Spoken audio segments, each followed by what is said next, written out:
இந்த இடத்த வந்து பாருங்க எப்படி இருக்குன்னு, சரியான ஹைட்டு. கொம்பு எப்படி இருக்குன்னு மட்டும் பாருங்க. பார்க்கவே வந்து அருமையா இருக்கு. நல்லா உடம்பு நல்லா இருக்கு. அப்படியே சின்ன கொம்பா தான் இருக்கு, ரொம்ப ஹைட்டா இருக்கு. ஆனா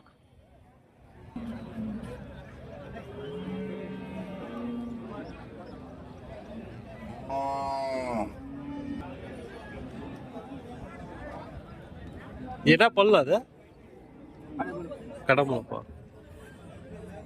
கடமுளப்பா எப்படி இருக்குன்னு மட்டும் பாருங்க. இதான் எந்த ஊர்துனா இது? பாகலூர். வந்து இதெல்லாம் சிங்கிள் தானா இல்லை ஜோடியா இருந்ததானா? சிங்கிளா இருக்குது.